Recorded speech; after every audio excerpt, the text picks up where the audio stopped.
प्रिय विद्यार्थियों, प्रथम वर्ष की भारतीय दर्शन की कक्षा में हम जैन दर्शन का अध्ययन कर रहे हैं। आज हम जैन दर्शन के जीव विचार या आत्मा के विचार को समझेंगे।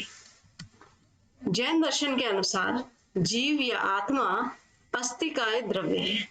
आपने पिछले लेक्चर्स में जाना था कि जैन दर्शन द्रव्य के भेद में एक मुख्य भेद करता है, अस्तिकाय और अनस्तिकाय। जिन द्रव्यों का विस्तार होता है, जो आकाश में स्थान घेरते हैं, उन्हें अस्तिकाय द्रव्य कहा जाता है, और जो स्थान नहीं घेरते उसे अनस्तिकाय कहा जाता है। तो उस वर्गीकरण के अनुसार जैन दर्शन में आत्मा या जीव को अस्तिकाय द्रव्य के रूप में स्वीकार किया गया है। जीव का जो दूसरा महत्वपूर्ण लक्षण है कि जीव जो है उसका स्वरूप चैतन्य होता है। इसे हम कहते हैं, जैन दर्शन में कहा गया है, चैतन्य लक्षणों जीव, यानी चेतना जिसका लक्षण है वह जीव है। और जीव को के स्वरूप को चैतन्य कहने का तात्पर्य है कि कभी भी उसमें चेतना का अभाव नहीं होता। जैन दर्शन ऐसा मानता है कि सारे जगत में जो है वो जीव जो है वो फैला हुआ है, और जीव और अजीव दो भिन्न भिन्न तत्व हैं।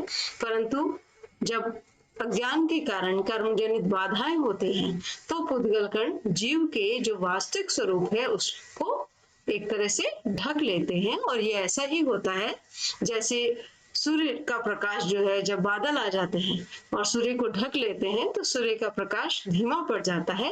तो उसी प्रकार से जब कर्मजनित बाधाएं और पुद्गल जो हैं जीव को ढक लेते हैं तो उसका जो वास्तविक प्रकाशित स्वरूप है वो भी धुंधला हो जाता है। जीव के संबंध में चैतन्य स्वरूप मानने के साथ साथ जैन दर्शन यह भी मानता है कि जीव जो है वो स्वयं को प्रकाशित करता है और अन्य वस्तुओं को भी प्रकाशित करता है। इसकी उपमा जैन दर्शन में बार बार एक दीपक से की गई है कि जिस प्रकार से दीपक जो है वो जब एक जला हुआ प्रकाशित दीपक होता है तो आप स्वयं भी उसे देखते हैं, वो अपने आप को प्रकाशित करता है, वो किसी और का सहयोग नहीं ले रहा है। साथ ही उसके आसपास जो भी अन्य विषय और वस्तु विद्यमान है उसको भी प्रकाशित करता है। तो जीव की अवधारणा में हम जीव के महत्वपूर्ण लक्षणों को जान रहे हैं कि जीव एक आस्तिकाय द्रव्य है, जीव का स्वरूप चैतन्य है और जीव स्वयं को प्रकाशित करता है, साथ ही साथ अन्य वस्तुओं और विषयों को भी प्रकाशित करता है। अब जीव या आत्मा जो है जैन दर्शन के अनुसार नित्य है। नित्य है यानी ये हमेशा इसका वजूद या इसका अस्तित्व रहता है, परंतु इसकी अवस्थाएं बदलती रहती हैं। उन्हें यदि जैन आपके परीक्षा में जैन दर्शन के अनुसार जीव या आत्मा किसे कहते हैं प्रश्न पूछा जाता है तो इसका उत्तर है चेतन द्रव्य को जीव या आत्मा कहा जाता है। अब जैन दर्शन में जो जीव है, हमने जाना कि जीव नित्य होता है, उसकी सत्ता हमेशा रहती है, उसमें चेतना उसका स्वरूप है। इसके साथ ही साथ जैन दार्शनिक ये भी मानते हैं कि जीवों की संख्या अनेक है और जीव का जो वर्गीकरण है, यानी ये जो अनेक जीव है इसकी दो श्रेणियां हैं, बद्ध और मुक्त। बद्ध जीव वे होते हैं जो अभी तक बंधनग्रस्त हैं, जिनका पूर्ण ज्ञान जो है प्रकाशित नहीं हुआ है, और मुक्त पुरुष जो सिद्ध आत्माएं हैं वे होती हैं जो बंधन से निवृत्त हो गए हैं और जिन्होंने मोक्ष प्राप्त कर लिया है। जैन दर्शन के अनुसार जो अनेक जीव हैं इन सब में ज्ञान की मात्रा का भेद होता है, और जिस स्तर का ज्ञान होता है, जैसा होता है, उसके अनुसार इसके विविध स्तर हैं। इन सभी में तारतम्य है, नीचे से ऊपर की ओर जो है इनकी श्रेणियां हैं, और सबसे ऊपर की श्रेणी पर जो है वो सिद्ध जीव होते हैं, यानी जिनको मोक्ष जो है उपलब्ध हो गया है, जिनको पूर्ण ज्ञान उपलब्ध हो गया है, वे सिद्ध आत्माएं जीवों के स्तर में सर्वोच्च स्तर पर है।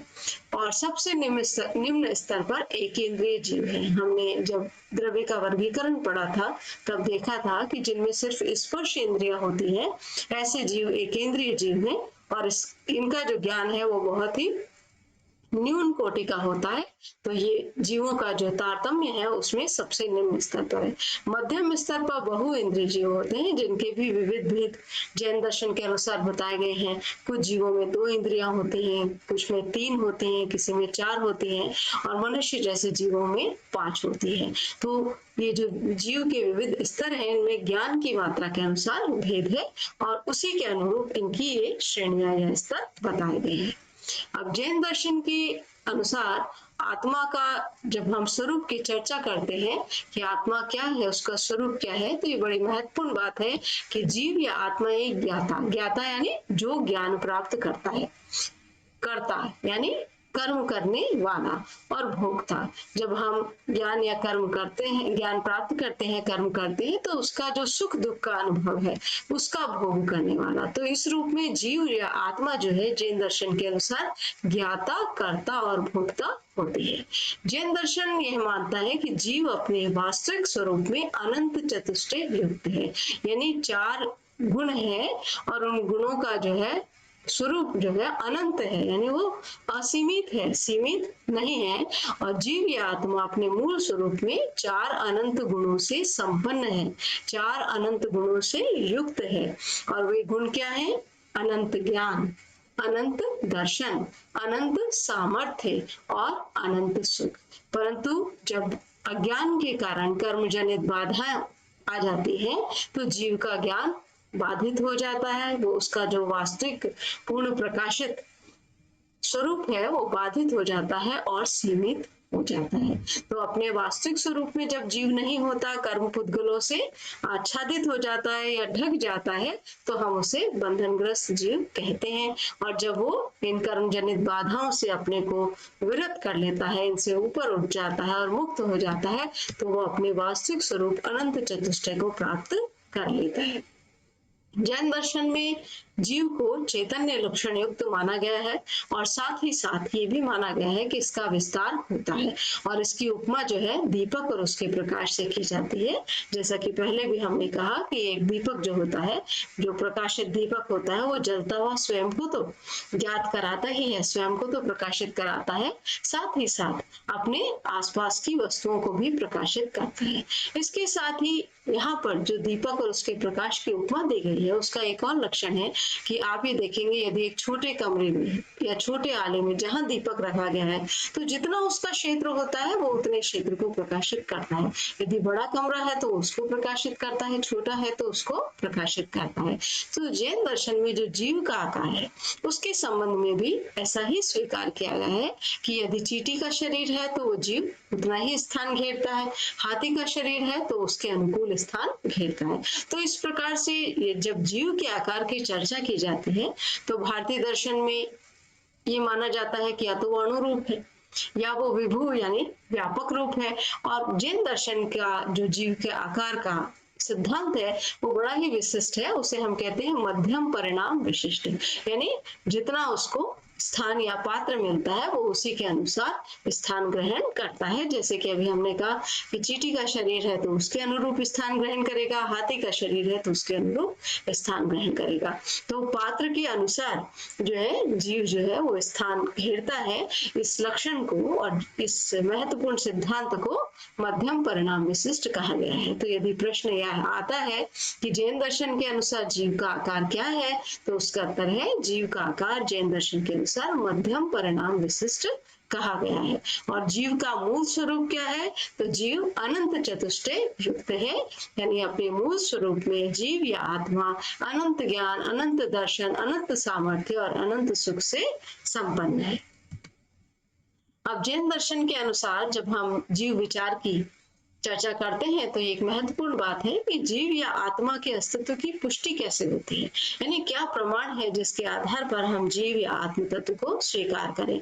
क्योंकि इससे पहले जब हमने चार्वाक दर्शन का अध्ययन किया था तो वहां शरीर के अतिरिक्त किसी आत्म तत्व को स्वीकार नहीं किया जाता, परंतु जैन दर्शन जो है वो शरीर से भिन्न एक अलग स्वतंत्र आत्म तत्व को या जीव को स्वीकार करता है।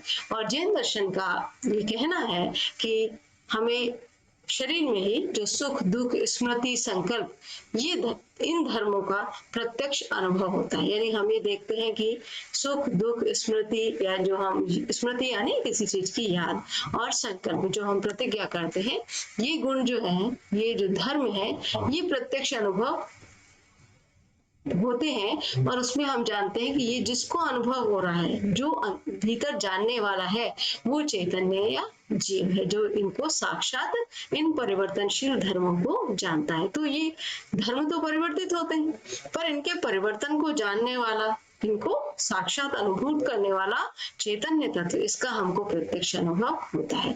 इसके साथ साथ परोक्ष रूप से भी आत्म तत्व की सिद्धि होती है। वहां जैन दर्शन ये मानता है कि अनुमान से भी हम शरीर में अवस्थित आत्मा को जानते हैं।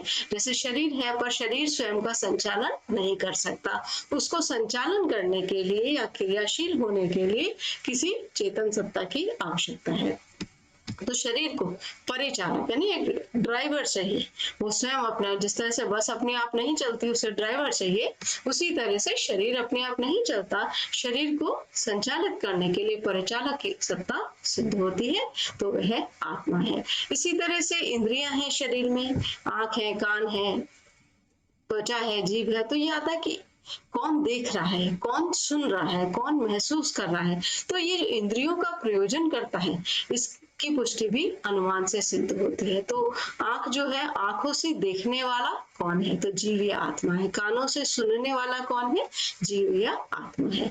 और चार्वाक दर्शन की जो आलोचना करते हुए जैन आचार्य ये भी कहते हैं कि यदि ये कहा जाए कि शरीर जो है वही आत्मा है, तो और हम ये कहें कि शरीर आत्मा रहित है, तो ये कहना बड़ा अर्थहीन है, क्योंकि शरीर को अभी बोध कराने वाली सत्ता जो है, वो चेतन सत्ता अपना अस्तित्व स्वयं सिद्ध करती है। उसी प्रकार से है जैसे किसी से पूछा जाए कि तुम सो गए क्या, और वो बोले हाँ मैं सो गया हूँ, तो ये उसी प्रकार से विरोधी बात हो जाएगी यदि ये कहा जाए कि मैं नहीं हूं। तो शरीर को आत्मरहित कहना बिल्कुल अर्थहीन है। तो यहाँ पर जैन आचार्य जो है चार्वाक दर्शन के जो आत्मा के संबंध में जो कहते हैं कि शरीर युक्त चेतना ही आत्मा है, उसकी भी आलोचना करते हैं और शरीर से स्वतंत्र जो है जीव या आत्मा की सत्ता को सिद्ध करते हैं। तो इस प्रकार से आज हमने जैन दर्शन के अनुसार आत्म विचार क्या है या जीव की अवधारणा क्या है, इसको समझा। आपके परीक्षा की दृष्टि से बड़ा जो है महत्वपूर्ण प्रश्न है, तो आप इसका अभ्यास कीजिएगा। लंबा प्रश्न है, निबंधात्मक 400 शब्द में जैन दर्शन के अनुसार जीव की अवधारणा को समझाइए। धन्यवाद।